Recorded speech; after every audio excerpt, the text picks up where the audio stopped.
Hello and welcome to It's So Good We Named It, the first that I know of Golden Palace podcast, and of course, Golden Girls podcast. I'm Barrett, And I'm Kay. and we are here to kick off Golden Palace officially being on Hulu. But before we get into that, we have to give an RIP for Betty White. She made it almost to 100. People Magazine kind of jumped the gun on that one, but I did snag a few copies, some of which may be a part of some giveaways we're going to have going on. So stay tuned for that. Whoop, But whoop. before we dive into the pilot episode of the Golden Palace, I wanted to, do a little background about how we met. I won't say where we work, but The body um, charge. yes, by and large is the company that we work for. And prior to the pandemic, Kay was seated next to me. I hated to give up my free desk. That's where I Oh would, my God. put my stuff. But the Lord put us together for just a brief amount of time. You could have been anywhere in that office, and we probably Anywhere. wouldn't have gotten to know each other like that. But you were set right next to me, and look at us now. Look at him. Um, if only we had met after I put an ad up in the supermarket looking for new friends. But this works as well. And I don't remember how long it took for us to realize we both like the Golden Girl. I love the Golden Girls. But Immediately, because you had all the pop figures and stuff on your oh, desk. that's true. I forgot. I did have that all over my desk, and you were like, "Oh, you like the Golden Girls?" And the rest is history, or should I say, herstory. I do want to ask when and how you started watching the Golden Girls, Kay. So I started watching the Golden Girls when I was a child. My mom used to watch the Golden Girls, and she was, I don't want to say elderly, but she was too old to be having kids. And she was watching it one day, and I'm like, "What are you watching?" And she's like, "The Golden Girls." I had to be like 10, and I was like, this seems like an interesting show to watch." So then it all started from there, over 20 years ago. Praise God. Oh. And by the way, listeners, we can't go on with this charade any longer. We're black. We Um, are. and to my knowledge, again, there are no other Golden Girls podcasts with black hosts. I'm bliggity So black. we're just, making history left and right. But I started watching. I couldn't remember what made me watch it. I know a lot of people say I watched it with my mom, my grandma. I remember one of my grandmothers watching Empty Nest, the Golden Girls spinoff, but I don't remember either of them watching the Golden Girls. I think what happened is because of the fact that when I was a kid, Lifetime had it on 6 times a day Yeah. that I would just be, flipping the channels or whatever. And it was probably on so much that I said, okay, well, let me just see what this show was about. Because I did used to watch Mama's Family, which had Betty White and Rue McClanahan. So I probably recognized them and said, oh, well, let me watch this new show. And I couldn't have been more than 12. I actually found a picture of myself. I think I was 12 or 13. I had printed out pictures of the Golden Girls, not the best quality, and like on a regular computer printer. I'm in my 30s, so this was a long time ago, and I Mm. taped them to construction paper and hung them up in my room, taped them to the closet doors, and I have a picture in front of it. I look very sad in the picture. I don't know why, but I can't believe I even found that. And I've forgotten about it. Like my love for the Golden Girls, like you, has spanned over 20 years. Yeah. So that's some hardcore loving, especially since we weren't around when most of the series was on. But Like what 1 year old. yeah, I'm 33, so I was born in the third season. And I certainly was not watching it to my knowledge when it was on the first time. But thank you, Lifetime, aka the Thank Golden Girls you. Shout Network. out to Lifetime. We love you. 6 times a day, that's a lot. That is a lot, but it helped, especially since there were no DVDs back then. No. And once the DVDs came out, I was able to watch it again because Lifetime is notorious for butchering episodes. There were Yes. whole Yes. scenes that I had never seen, but at least it was like, bonus episodes because it was new material. So I guess I'll allow it this once. But what made me want to start a podcast specifically is I started listening to Enough Wicker, which I like to think of as the St. Gustav to our St. Olaf, our sister podcast. I I just started got you. listening to it. I don't know how I even found it. I was probably looking because I don't listen to podcasts. This is literally the only podcast I listen to, and I faithfully listen to it. So shout out to Lauren and Sarah for giving me the, I guess, idea to do a podcast. And I was trying to think, well, what can we do differently? Because everybody just analyzes the episodes. But some people that I've listened to, I've tried to listen to other ones, and some of them, they act like they've never even seen the show before. They're getting Yeah. all types of facts incorrect. I'm like, why would you want to do a podcast about a show you clearly have never seen? Okay. And other people, like there's one I found where she literally just described what happened. She didn't give her take on it, her opinion, no discussion, just saying like, "Oh, Dorothy went to the store. Next scene." I'm like, "Okay, well, Thanks for the narration, Morgan Freeman. yeah. What's what's the point of that?" But check out Enough Wicker if you haven't already, especially the episode that I'm in. Plug it. But that's part of what I wanted to do. And of course, there's no Golden Palace podcast, so I definitely want to jump on No. that. Kay, had you seen Golden Palace before? And I feel like you said no. You know what? I watched a couple of episodes, but it wasn't as well advertised as the Golden Girls was. So there was that, but it's on Hulu. It premiered today, January 10th. So make sure you check out Hulu. These are not shameless plugs, but if you want to sponsor us, Hulu, you absolutely can. Anyway, I digress. Make sure you check it out because it dropped today, The Golden Palace. You can check out all the episodes now. Thank you for that great endorsement. More specifically, I was asking, had you seen it prior to now? Yeah, like a couple episodes, but not as I've seen all the episodes of the Golden Girls at least twice. I haven't watched all of the episodes of Golden Palace. Gotcha. I know I've seen them at least twice Yeah. when I found them on YouTube, and I remember specifically watching them again about it was before I met Manny. I'm married, by the way, and I'm a fancy man, so I'm I'm married to a man. Shit. And I do remember watching the full series like the spring that I moved into my last apartment. So that was 2019. So that was the last time I watched all the episodes. And again, they're the butchered versions and not the best quality.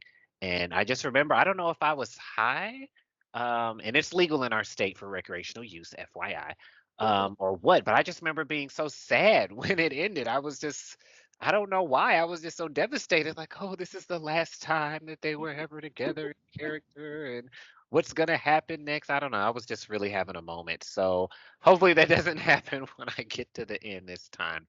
But let's start unpacking the episode. Uh, Pause. Pause much really quick. like, Can we cuss? sure, Because I they said cursed shit. on Enough Wicker, I so said shit already. I heard it. I was like, well, we're adults. Okay. But, I digress. I'm sorry. Continue on. uh, so the first episode opens up with an establishing shot of 5161 Richmond Street with a realtor sign that says sold. Now, previously, Blanche said, with her mortgage rates, you couldn't blast her out of there, but I guess that ended very quickly. And she just sold the house to buy this hotel. For those of you that don't know, I'm not going to assume that everyone has watched Golden Palace, but we are going to assume that everyone listening has watched The Golden Girls. And even though we're going to be covering Golden Palace, we are going to sprinkle in some Golden Girls as well because The Golden Palace is so hated by Golden Girls fans. Why? I don't know. I mean, I love Dorothy too, but anything extra, I'm excited. And let me check. There's a guy that just started following me. His name is Richard, and he wrote a whole piece about the Golden Palace. And in it, he mentions that he's one of those people that has a hard time letting go of their favorite shows, and he just wants, any little sliver he can take. And I'm the same way. I'm very nostalgic. I'm very into reboots and remakes. I watched the Murphy Brown reboot. I didn't even watch the original Murphy Brown. I've never seen a full episode of it. I watched the Brady's Go to the White House or whatever it was called, which was terrible. But anything extra is better than nothing, in my opinion. So that's part of why I wanted to do this and why I like the show. But getting back to the episode, you see the living room. And I don't know about you, I've moved a few times, but I don't recall the movers being there and I'm still packing boxes. That seems a little odd. And Sophia It was in the happens all the background, time. like packing yarn. Yeah, Of it happens all. all the time. That's like when you wait to the last minute to pack up all your stuff and you be like, oh, damn, the movers are here, but you're not done. I've done it. I digress. But maybe anyway, we're not going to talk about that. Go ahead. Go ahead. I You're fine. mean, I will say the last time when we moved in together, Manny and I both had a lot of stuff not packed that we had to go back and get later. But to be literally packing up a box as the movers are there, that seemed like a bit much. and they had like random paper bags, full of milk duds just laying around and toffees. Toffee, And yeah, I'm gonna say toffee. and then she had the vase that had Sal's ashes. Since when was Sal cremated, and It why was would he actually be? hard candy. It wasn't ashes in there. But she thought that he was in there, and I'm like, since when is he? That's never been discussed. I mean, it's possible, but you think it would have come up over 7 years that his ashes were in the house, as much as Yeah. she was talking to him and his ghost would appear. But what do Oh, I know? Uh, holes. Hello? hi. Oh, I said holes. Holes in the story. Continue on. Oh, I thought you said hold. So I'm No, like, I said what's going on? holes. Hole. Oh, Holes.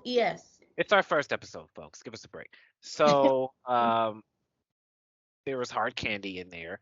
And Mm-hmm. which why is there hard candy in this huge vase? I don't know. Yeah. I mean, just little things. I'm like, that seems weird. But either way, it was a little different, so to speak, the way that final scene in the house Yeah. was filmed. I would have liked a little more finality, not just trust me, honey, we're leaving, and then they just are out the door, and that's it. I mean, they Pick 'em couldn't up. have started Yeah. a business that let them stay in the house. They couldn't They have couldn't buy reopened. it. How else would they have bought it? Well, they were saying that they, put their savings into it, and as we'll later find, the only thing that Sophia put into it is a candy dish.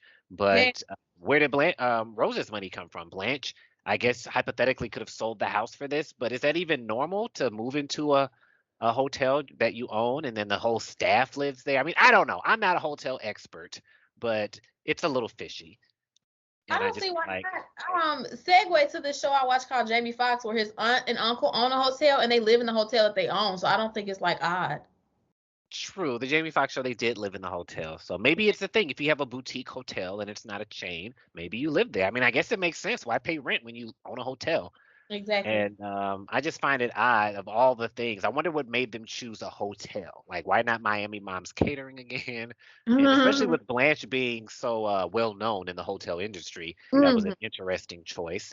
I personally would have been okay if they just had Truvy come back, not to be confused with no Truby and Truvy. They're very interesting that they would pick both of those names. Truvy is the Debbie Reynolds character, Debbie and Reynolds. Truby. No, no, it's backwards. Let me Google it. I'm ashamed because I should know this, but they're just so similar. Dorothy killed Truby Party, right? Or is it the Truby Party? Or is it Trudy? You Oh done my gosh. confused the fuck out of me and the listeners. We don't know. I know. I should have had this written down. It's our first episode. That'll be my excuse for Truby. Truby was Debbie Reynolds' character, and her last name is listed. I love how they put last names for characters that it's never mentioned, but it's just in there. So Truby Steele. I would have preferred if she had moved back in. Although who'd want to live there again after her lease was terminated after a few days because Dorothy canceled her wedding? And they could have just stayed in the house. Designing Women had an influx of people in and out, and I felt like it worked, but I digress. Mm. So we're 15 minutes in, haven't really gotten back to the hotel part. But they show up at the hotel, and Sophia's bags are just her shopping bag. I guess that's her luggage. Goodness. And then we meet Roland. How do you, Roland. what do you think about Roland? Don Cheadle. Yes. I personally like Don Cheadle as an actor. Because I think he is a phenomenal actor. Um, he was real cool. Well, at first when they got there, he was like, "Okay, so no, we don't got no rooms." Like, okay, so I don't know. The little boy Yeah. is what had me. I have so many questions about the first episode with the little boy. I I'm gonna get back to him in a second. I do Okay, I do want to say Don Cheadle was rather strapping in this series. he was a Not to young. say he's not now, but he was especially at that time. And Yeah. I actually have not seen a lot of his work, oddly enough. Really? This is one of the few things, if maybe the only thing, I'll have to think about it, which is kind of weird when you think about it because he's so well known. Yeah, But I think this was his first big role. perhaps. I know he was And in my favorite movie, Crash, but that came out in like the 2000s, I and still want to see that. I'm a little late. Um, and I also feel as if it's very interesting that they would not only replace Dorothy with two men, well, two and a half, but they would also have them be people of color because, as we'll talk about in future episodes of this show, so mm, good we named it. Um, they have a real problem with race. Whenever there is a person of color on the Golden Girls, almost always it's brought up and it's mentioned and in a weird way, or Yeah. they're playing some type of stereotype. And Roland was just a regular person because black people are just regular people. We So are. I did appreciate that he was not some type of stereotype. Now, Chewie, a little more of the stereotype, but that kind of dissipates as the show gets on. But one of his first scenes, he's like, "Oh, I'm the angry Mexican cook." And Right. Everything you heard about angry Mexican cooks, believe it. yeah, questionable. But Hmm. yeah, that little boy. Now, But Billy L. Sullivan. but before we get to the little boy, Blanche was being a little shady with Don Cheadle though, because she was like, I want to speak to the manager, I want to speak to the director, I want to speak to who runs the hotel, and he's like, me, and me. So what's to it? So Right, like why can't you talk to him? Mm-hmm. Question. Interesting. I mean, she was raised by Big Daddy and Big Mommy, and we know that they were problematic, and Grammy lived on a plantation. So, Yeah. but I think Billy L. Sullivan, if you're listening to this today, nothing personal, but I hated that character, and I'm. Damn. Well, I mean, first of all, why does he have this thick New York accent? Damn. And the whole idea that Roland just happens to be a foster parent when he's barely getting by himself. Like, what are the regulations in Florida to become a foster parent? And then the little boy's living in a hotel. It's just, it's unnecessary. I know that was a thing in the 90s to have a so-called cute kid on the show, but hard pass. I will say he had a lot of funny scenes with Sophia, but overall, meh. And I'm glad that the writers realized it and axed him. And I'm also glad that they gave him, spoiler alert, that they gave him a good send off and it wasn't just he disappeared one day like Judy Winslow. So I'll Did give them somebody, that. damn. Did somebody adopt him? You'll have to watch and see. I don't want to Stay spoil tuned. it. Stay tuned, We'll guys. talk about it off set. But this would have been a good opportunity to bring back Coco. I'm just saying. I mean, I even in like camp, Coco. the original Fancy Man. Yeah, Uh, I liked Coco. I like to think that Coco won big at the track with Sophia, and that's why he moved out because Mm. he needed to move in because there was not an extra room for him. So her house burned down. So that's my explanation in my head for why Coco disappeared. That's a good Um, question. also, made a note that it's interesting that Rose's big fear this whole episode is ending up on the streets because that was her same fear in the first episode of The Golden Girls Yep. when Blake got married, and it comes back again when she loses her pension, and then Mhm. again when they go to the shelter and she Yeah. meets that older lady. It's like this is a recurring thing with Rose. Like, why is she so terrified of being homeless? I mean, I understand that that's a scary thing, but is it that likely? You have 4 children. You can't Right. go live with one of them. So I don't know why Rose is so hung up on that. Maybe because there's enough wicker. Mhm. Um, plug it. As they mentioned quite a few times, Rose is kind of the American dream type of person because of when she grew up and where she grew up. She's very much trying to make that American dream happen. And I guess the opposite of the American dream is being homeless. I don't know. Perhaps Perhaps. the American nightmare. I Hmm. don't know. Right. Um, And then she's old. There, you gotta remember that they're older women too. So I guess they don't. I don't know. It's harder for them to imagine. Like, I think older people like consistency. So then when something becomes inconsistent or like unclear, that brings a lot of fear into them. Yeah, I can see that Rose has throughout the previous series, been very big on consistency. Like whenever anything changes, she freaks out. Yeah. Like Hmm. whether it's losing a job or whatever, as where, Dorothy, for instance, has several jobs as a substitute teacher. She goes here, she goes there, she'll do anything for $8 and she just does what she has to do. But she's also from New York, where a lot of people feel like you gotta hustle and Yeah. she did grow up during the Depression. They all did, technically, but she's the only one that really talks about it, her and Sophia. So I Mhm. assume it really hit them more to where I- they, just had to do what they had to do. yeah. So, maybe she's more capable of pulling herself up by the bootstraps, especially since she was married to a Yutz that wasn't always providing, as where Rose had Charles, and it Yeah. wasn't really a problem. So, look at us unpacking things on the very first episode. So, I'm also interested. They bought the hotel without ever going there, without ever meeting anyone. Like they live in the same city. They couldn't swing by before making this huge purchase. Why didn't she?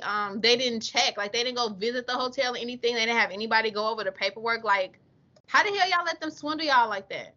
And I y'all just to be getting swindled. I want to know. I mean, maybe they're oldsters, so that's why they got tricked. But I want to know who this Mr. Boudreaux is. I just find it hard to believe. First of all, Blanche has a lawyer on retainer for what? And second of all, a Haitian lawyer. I Right. just can't imagine that Blanche would have a Haitian anything. Nah. Um, no offense to any Haitian lawyers out there, but again, Blanche is from a certain era in a certain part of the country. I mean, I'm just And she did interesting. all that shit. And why would they have to make him Haitian after saying he was some type of scammer? And could no Right. That's legal my recourse be taken? She That's my couldn't call Ken They if be he's on some not in the weird shit. circus. They be on some weird shit sometimes. They are very questionable. I try to keep in mind that this was many years ago, and in some instances they're actually very progressive, but in other instances it's like, Right. Back. but very. I also found it interesting that when Roland said, "Do you have any experiences in being in hotels?" Sophia says, "Ho!" I'm assuming she was just exclaiming, but it's interesting that she says "ho," Right. and it's not a stretch to think that she would call her that because she did before. My Little Magnolias turned into a big hoe, so I don't know if that was like a little tongue-in-cheek thing. And then just a straight observation. I didn't think about the fact that there were no computers back then. They had, a book where they write down all the reservations and they have actual keys, and that's just so weird. I don't think I was old enough to pay attention when that was still the case. So you really just see it on TV or in Yeah. movies. I also wanted to mention the line, "We have a dog here." Is that a saying? I've never heard that. What dog were they referencing? Because it wasn't a real dog. Yeah, so I gathered that basically is a way of saying like we're Old up a people. creek without a paddle or something.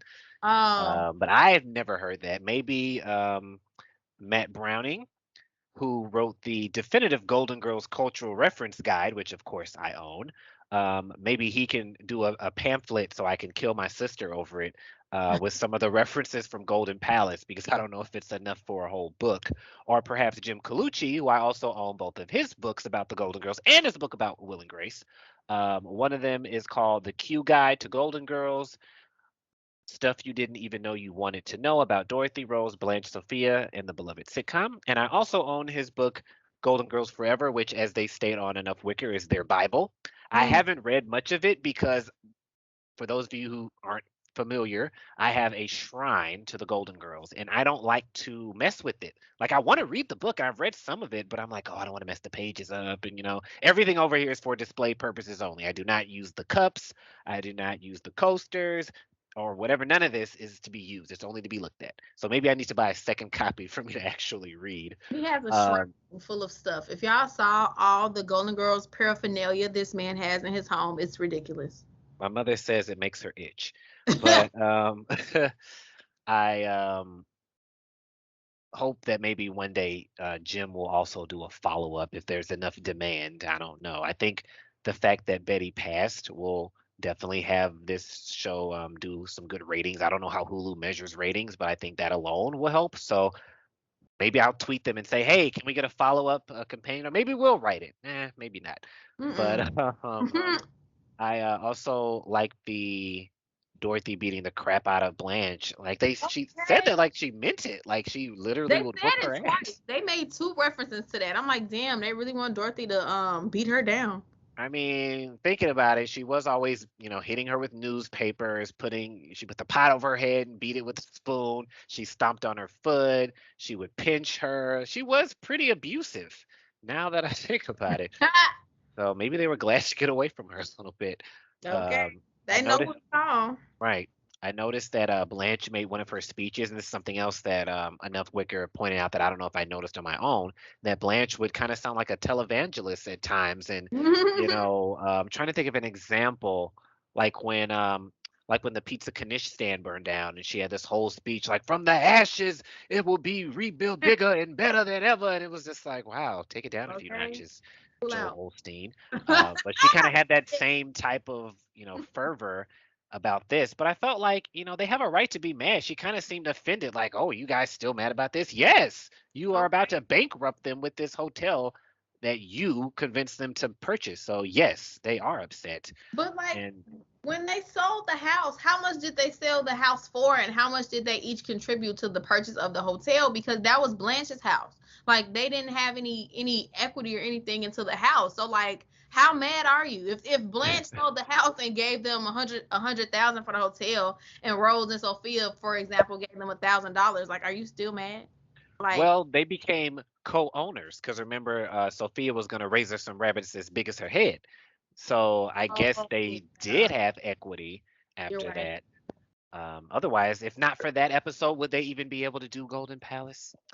But I just thought that that was interesting that she had the nerve to, be upset that they're mad with her. And this is the most Blanche has ever worked because she worked her fingers to the bone 12 hours a week at the museum. So you go Right. from that to this nonstop. Like, who's at the desk overnight? Like, do they take turns? So many questions. Um, and I just think, that's a lot of work for anybody, but especially uh three old ladies. I mean, But geez, it they were wasn't making me supposed to tight. be like that. It wasn't supposed to be like that. They were supposed to come in and just run it or manage it. They were supposed to have a staff, but it wasn't no staff. True. But at the end, we're jumping ahead a little bit. They were like, oh, we've all got stuff and oh, this is just so great and blah blah blah. And I'm like, is it? Like I would It's still hate it. Like, right. okay, like every episode, as you'll see, it's like, oh, it was business is really bad. Oh, we got to get some more people in here. Like, damn, is it ever gonna be a steady flow of people? You're on the beach in Miami, and it's a pretty nice hotel. So, what's the Yeah. problem? Are the rates not reasonable? Do you have to pay for ice like it's Stanley's? Like, what's going on? So, I don't know why it was always like that, but that would be stressful. Month to Yeah. month, you never know if you're gonna make it, and your whole Mhm. life is wrapped up in this. I guess Yikes. the travel reviews from the travel people didn't go well. Well, they claim they got a few of them, but clearly not enough. But maybe we don't understand because travel agents aren't really a thing. There are still some, which is crazy. Who is going to a travel agency when you can Who? just go online? Maybe old people that just are used to the older way. I mean, and this isn't an ageist thing. I just started doing deposits at the ATM. I want to go inside of the bank and talk to a person. I don't want to do it at the ATM. This is how I've always done it. So maybe there are people that feel like that about planning their vacation. Although right now you shouldn't be going anywhere. So I Right. don't know if the travel agencies are really doing a lot of business right now. But one other thing, Rose mentioned at the end that I haven't felt this, way since I would tuck my girls in or since my girls moved out. What Mhm. about Adam and Charlie Jr.? Are we only care about Kirsten and Bridget? Damn. Have they been erased? I don't know. It's hard to tell. I need to do my Golden Girls family tree so I can track this. Um, what else did I want But she to? did have sons too. Right, we never meet them, which Right. is weird. Which is Uh, odd. Okay. Yeah. but and then I wonder, is Charlie Jr. her son? Because on the Mother's Day episode, I think that's when she mentioned him. But could she have been talking to Charlie Jr., her granddaughter? Oh yeah, because her granddaughter's name is Charlie. Which makes me wonder, would there be three Charlies? It's possible. But I digress. Sophia does also mention her correct age for the first time because throughout the series she's 82, 85, 83, and just goes back and forth. But if she was 80 in the pilot in 1985, in 1992, she would have been, well, actually, she's 87 because Rose corrects her and And says so she's she's actually 87. 87. But it's still the first time that it's really acknowledged as her correct age since the first season. So I'm glad they updated that. And they even gave her a new wig, if you noticed. Yeah, it was nice. Her hair was laid. Nice Blanche, upgrade. Lace wear. very much. Blanche also got an update from the pilot. I'm not sorry, not the pilot, the finale of the Golden Girls, where she had a little like mullet action going on. She Mm. went back to the short hair, and they also changed her wardrobe. I noticed they all got some new stuff, but Blanche's whole look is different. It's very a lot of the same outfits, almost like a vest and a skirt and a blazer. Like, is that her professional look? I don't know. Yes. I guess maybe she couldn't have worn some of her same stuff because a lot of it was pretty sexy, I guess. But it is odd to see them constantly busy because on the Golden Girls, they were always Chilling. reading the newspaper, right? Reading the Mhm. book on the lanai. Like, do they not miss being able to relax? Just nonstop work. And again, you see in the hotel more wicker. I guess that's Mhm. just what they love. I don't know why they couldn't have used the same furniture, but I do like that they still have a feel of you feeling like you're in Florida, very tropical. There's Yeah. some parrots randomly in the dining room. I don't know It, if I like the same transitional music that they use in the Golden Girls. I don't know if I how I feel about the transitional music. well, And actually, one of the things I like about the show, which maybe I'm just weird, but who are you to judge me? Is that they actually do start updating it throughout the series, and towards the end, it's all new, but it's like reworked versions of the old ones, but updated with like little drums, and it's very tropical. So it Mhm. was nice to get that update, and that they kind of carried it over into the new show. And some of them are brand new, so I'm like, oh wow, really? The budget was pretty big this year. And the girls have stairs now. No more ranch house style. They have stairs. So, and an elevator. A lot of new stuff, a lot of new rooms, and you'll see later on other parts of the hotel that you hadn't seen before. So it's nice to get out of the just the living room, the kitchen, the lanai, because unlike Mhm. most shows, the Golden Girls, most of their episodes were only in the house. Yeah. So now they have a lot of new area to work with. The only problem is if they have to go into the kitchen or something. That's a bit of a walk. So Okay. uh, I noticed that there was a lot of scene transitions that didn't have an establishing shot, and they would have different clothes. So it was hard to keep track. Like, is this the same day? Have they just changed multiple times? I wasn't sure about that one. But I also, speaking of this, the music, do you like the updated theme song? It's something to get used to because I'm used to singing my Golden Girls theme song when it comes on, and it's just not the Golden Girls anymore. It's Golden Palace. So it's just something to be adjusted. It's interesting they would even keep the lyrics because it's not even about friendship. It's about family. Exactly. And that's where it kind of threw me off. I'm like, this is not how this goes. The woman who sings the original song, she lives in the Chicagoland area. We should roll up on her one day. Like, hey, you want to be on the show? And then, as she calls the police, maybe we can record something. But she should milk it. I did reach out to her once on Facebook, and she didn't seem that enthralled. She was just like, "Oh, okay, thanks." I mean, maybe she's sick of it. After all these years, people constantly bringing it up. Maybe Yeah. I just am an attention whore because if I was still getting like I was on Christina's court in 2008, and people still bring it up, and I'm like, "Yep, I was on Christina's court. That's me." Blah blah blah. But I feel like I would be milking this, especially the way people love the Golden Girls. So I don't know. But the new person, I thought it was a black man, but Manny says it's definitely a white guy Who? singing it. The new guy on the Golden Yeah, Palace? We got to look that up and see who I he is. need to, because I don't know. I just was imagining some like guy from some island, like on a beach, singing this with steel drums. I don't know. Wow. I just had Hey, a fucking Steve whole, Magnolias. just a whole vision in my head of who was singing this song. So now that I'm told it's a white man, I don't know how to feel because there goes what I've assumed for so many years. Because I do remember I watched it on Lifetime, and that was in like 2004. Yeah. But I also recall maybe even before it was on Lifetime, finding the intro Mm-hmm. and watching that over and over again on YouTube. And I probably had to make it load for like an hour on dial up.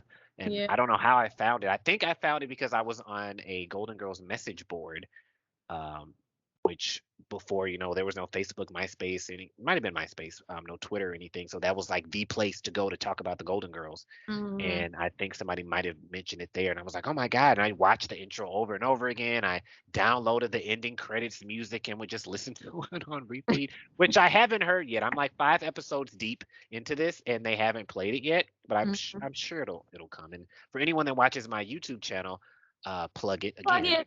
Mm. Um, I use the Golden Palace ending credits for my intro in many videos and the outro in most of them. Just a little, hat tip to them. But the establishing shots, it is a lovely hotel. I would like to go to the actual hotel that I think might still be standing.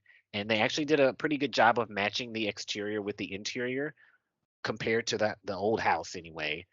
You'll Yeah. see later that they're going to be on the front porch area, and the umbrellas and seats actually match what you see in the exterior shot. So I was impressed that they actually bothered to care for once about that matching up. Not for once. I mean, with the house, it's like, okay, well, this looks nothing like that. Why is there this giant brick wall in front of Blanche's house? Right. But maybe they took more care this time, so I do appreciate Lovely that. hotel. Just lovely. Very the loveliest, some might say. I think I didn't have too much else. I do find it interesting they toasted with empty glasses. I think maybe it was a symbolic toast. Right. But did you have anything else you wanted to add about this very special first episode of our show and the first episode of their show? I kind of like the ending where they gave Rose an opportunity to talk about Saint Olaf, and I thought she was gonna start telling the story. Like sometimes they do that on the Golden Girls, where they'll end an episode with Sophia telling a story. I thought they were gonna do that with Rose telling a story, but they didn't, to my disappointment. So Yeah, I feel like they're so busy, they don't have time for all this chit chat they used to have. So there's definitely not as many St. Olaf and Picture It stories and Blanche sex stories. They are still there.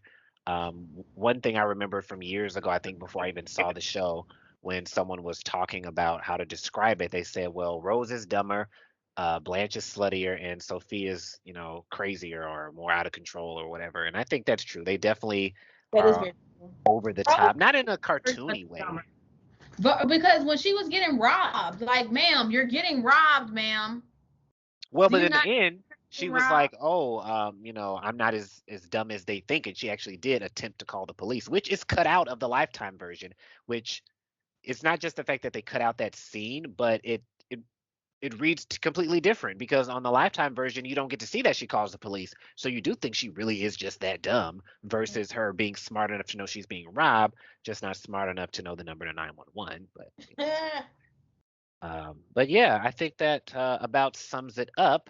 I definitely enjoyed it watching it earlier, and I can't wait to watch the rest and then cry when it's over. But we're going to go ahead and wrap this up, and we will see you all in the next one. I feel like we need a fancy outro. Sarah always says, "Take care, everybody," which when she hasn't said it, I've tweeted them like, "Excuse me, I need my outro. Where's my outro?" They also have fun intros, but I don't want to completely just steal their thing. But Right. for instance, this is what I said when I submitted to the podcast. I my take on what they always say. I said so. Welcome to Enough Wicker, the podcast where we learn what Irishmen really know about cannolis as we talk about the greatest television show of all time, The Golden Girls. So they always do something like that where they'll take something from the show. I don't want to just steal it from them, but I would like for us to develop our own little thing as we keep going. So if any listeners have any suggestions or any episode topics or show topics, because we're not going to only talk about each episode, we're going to talk about different aspects of both shows. Yeah. And whatever you'd like to hear, or if anyone would maybe want to guest star one day, feel free to let us know. Don Cheadle, if you're available. We would love to have we, you. We would love to have or, you. or Cheech Marin, which one's Cheech and which one's Chong. Yeah. And even Billy L. Sullivan, even though we just dragged you, if you would like to, Come on down. Thank you if for you being would a like to be friend. on here, definitely let us know. But also follow us on Twitter. I should probably make an Instagram too, but that sounds like a lot. And much to my chagrin, I had a Count Bessie Twitter account for the chicken, not just a regular chicken, a showbiz chicken. And I said, okay, I'm gonna turn this account into the So Good We Named It account since I'm already following a lot of Golden Girls people. And when I did that, I thought, oh, I should sync my phone number so that I'll show up in my contacts and maybe they'll want to follow me, forgetting that I was previously suspended on a Twitter account that was linked to my phone number. Damn. Yeah, so I instantly got suspended right after I tweeted, "This is the new Twitter for So Good We Named," and I was like, "God damn it!" So I was like, "What am I gonna do? Like, I gotta have the same name for consistency, and I've already purchased the domain name for the website, which is coming soon, guys. This is all very new to me. I've never made a website, never made a podcast, so bear with me." But I was freaking out. So what I did was I made So Good We Named It, but instead of an I used a lowercase L for it at the end of So Good We Named It. So it doesn't look any different. And no one will ever know except for everyone listening to this right now. And So everybody trying to type it in, if they trying yeah, to find it. The fuck? hopefully they'll just type So Good We Named and it'll pop up, or they'll use a direct link from our website. But in case you can't find it, try that. And on Like that, that. note, yeah, I guess we got stuff now too. We So got stuff. we're gonna get on that stuff and record the next episode while we're still feeling our loins on fire. And we will catch you in the next one. And thanks for listening. And thank you for being a friend. Take care. To be entered in our golden giveaway and receive fabulous prizes such as a People magazine commemorating what would have been Betty White's 100th birthday, Golden Girls playing cards, Betty White refrigerator magnets, or even a lifetime supply of soup, just make sure to follow It's So Good We Named It on Twitter. Send a tweet to all of your friends and family letting them know to listen to the show. Leave a review on one of the multiple platforms where this podcast is available. And send us a DM on Twitter to let us know you've entered. The winners will be announced on a future show. Thank you for being a friend.